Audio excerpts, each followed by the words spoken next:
Well, we are here with Lisa Nutt of Caldwell Banker, and she wears many hats in this community. I do. I get to. You get to, yes. Yes. In today's topic, we want to get into kind of a very specific type of concern for both real estate agents and consumers. But first of all, let's find out a little bit about you. You've been in real estate for 4 or 5 weeks now? Slightly longer, Okay. since 2018. Okay. What did you do before real estate? Oh, goodness. This is the 5th iteration of my life, at least, Okay. Tom. I left a career in higher education before becoming a realtor. I have had an economic development career. I've had an international relations career. And this is the 3rd time I'm in business for myself. All right. Well, I've owned a restaurant, and then I owned... where was your restaurant? Was it in Tucson? It was. It was over in the Butterfield Business Center, which Okay. still exists. Yeah, on the west side. On the south side towards the airport. Yeah, actually, right? southeast side. Yeah. Across the street from what was the Holodome. Oh, yeah. And is now the Center for Opportunity, right? So we were a restaurant deli in that business center that really serviced the businesses in that commercial property. All right. And now into the real estate world, and now hearing all, and I knew you had a varied background, but I didn't know about all of those details. And now it starts to make a little more sense as to why you can't sit still as a real estate agent. Get yourself involved with all kinds of different things. All the good trouble that I can create, right?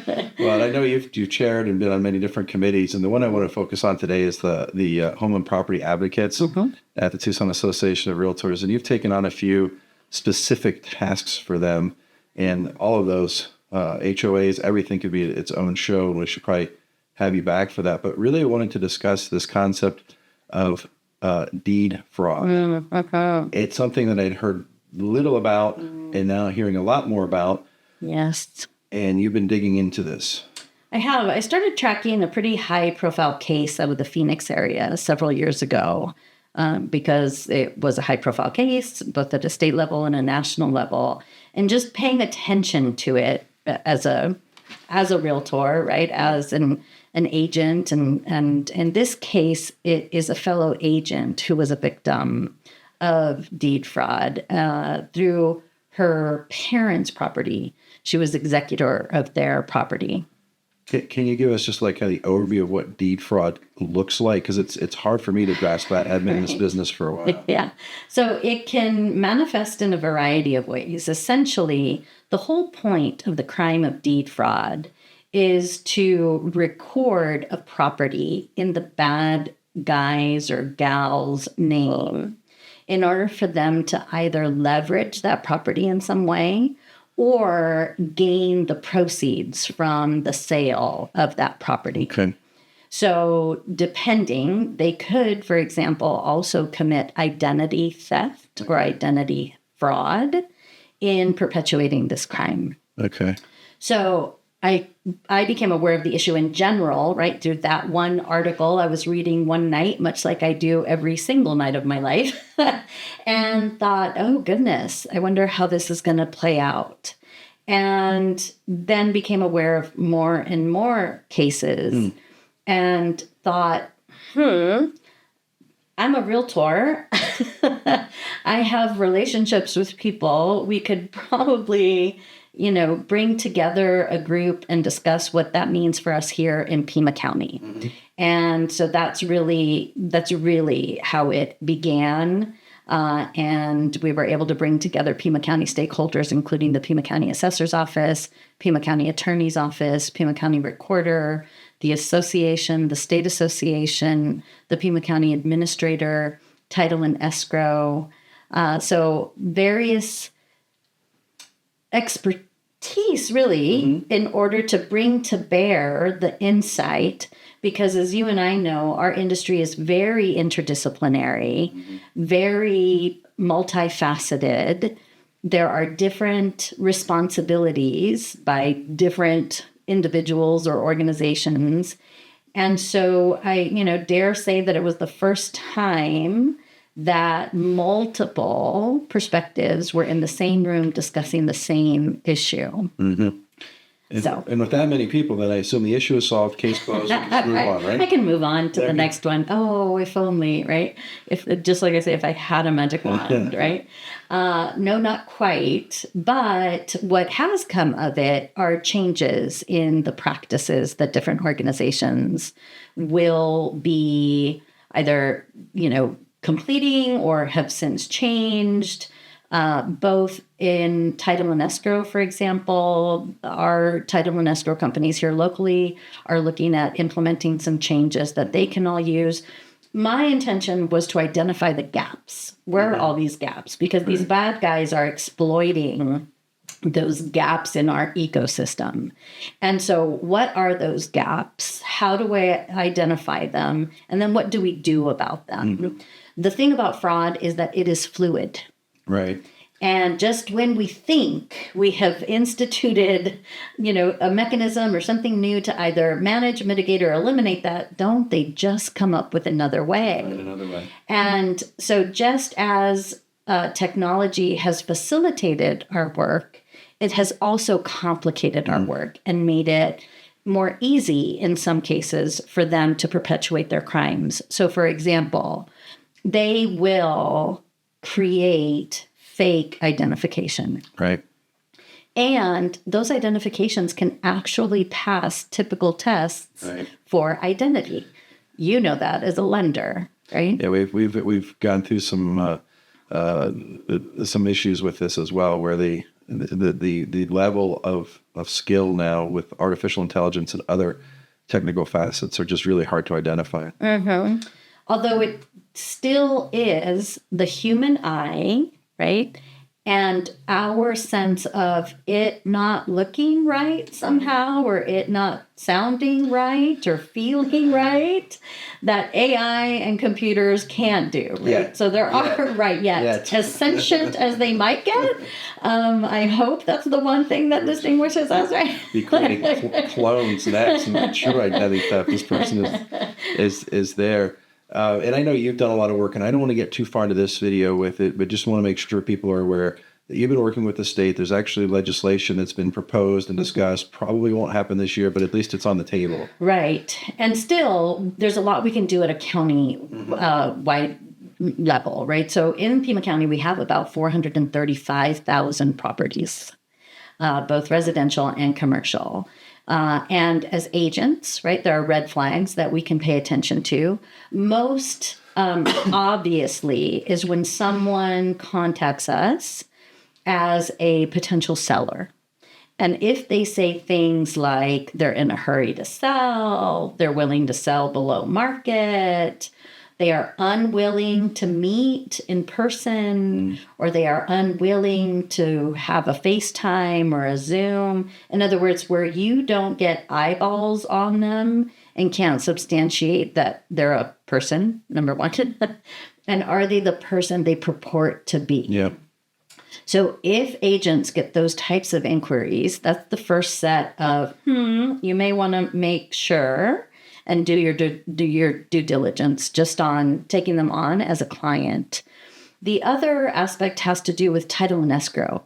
Our colleagues in those fields are the ones who are really taking the brunt of that investigative aspect of our work and really drilling down on the life history of that property. And it's in that analysis and in that review that at times the mistakes the bad guys are making come to light. So things like a mismatch in Tony Smith presented an ID as an older male. Well, they found a deed where Tony Smith was a younger female. And so then it becomes a So right? The names match, but they didn't have. Correct, right? The other demographic information is not a match. Title and escrow are sometimes sending letters to property owners to verify, congratulations on the potential sale of your property, and asking them to verify that, yes, in fact, they are selling their property and to, substantiate that in writing. So the practices that we may have been using for years may no longer be enough to protect ourselves and to protect our clients from, again, the whole goal of this crime is to take ownership of that property and then do with it what they will. On a national level, we're already at about a $400 million loss. And it is happening across the country. But if someone's going through this transaction, there's some protections built in with the real estate agent who's paying attention, with the title and escrow officer paying attention. But as a consumer, I know there's got to be a way for me to do something to just protect myself, even if I'm not going through this process. Right. We do now at a county level have something called an opt-in notification system through the Pima County Recorder's Office. Okay. So if you go to the Pima County Recorder's Office, you will first need to create an account with the Pima County Recorder and then enroll in the notification system. It is now called Fraud Notify. It was called Fraud Guard before, and now it's called Fraud Notify. Yeah, so they're not guarding you from fraud. Right. They're just letting you know. Hey, you may have been victim of Which fraud. is the other aspect of it, right? Sadly, in many cases, people will find out after the fact. Right. You and I know as real estate professionals that recordation is the last step in the life of a transaction, and we hand over keys. After that, from an information and data standpoint, that information then goes from the recorder to the assessor's office. And the assessor's database is then ultimately the keeper of that information. But once it's recorded, it becomes very difficult to unwind a fraudulent transaction. So from a legal perspective or a statutory perspective, that's why we need some new state laws and we need some existing state laws to change. Again, because of how these bad guys are conducting these crimes. But in Pima County, you can go to the Pima County Recorder's Office. I would just say Google Fraud Notify Pima County Recorder to get quickly to the link. It is a two-step process. You need to create an account with the Recorder's Office and then enroll in the notification system. Okay. And being mindful that when you enroll in the notification system, you are able to enroll as an individual with your name or names, because many times our name doesn't just appear in one way. Right. Especially in legal documents. Right. Oftentimes people will use their full first name, a middle name. Tom Heath, Thomas J. Heath. Correct. Joseph Heath. TJ Heath, right? All of the iterations that you can think of. And also if you have entities, some people will own their property and have it in a trust. Right. So you want to also make sure to register the trust's name, or if you own property through an LLC, you want to register the LLC's name. The recorder will then let you know if a document has been presented with that name and what it was. Yeah, but that's still later in the process. Correct. So we're looking at the processes that you've been talking about, and I've heard you speak about it at a committee level, are identifying it earlier on. Correct. And there's still some obviously work to do on that. Now, if you're a consumer, well, if you're anyone, the county has that option. If you're a real estate professional, because this is being recorded in April 24, this information will be live in perpetuity. Yes. But on May 7th, 2024, there's a panel or There is. We will be hosting a panel discussion at the Tucson Association of Realtors in the morning, 9:30 to 11:30, where we will have the various expertise discussing the issue and the mechanisms to either mitigate, manage, including the Pima County assessor. She and her team will be there because they're changing their practices. One thing that can be done, for example, and lenders in title and escrow may start doing this more readily, is to compare an ID that is presented, a government-issued ID, against an existing database, like a motor vehicle database, and matching those two documents.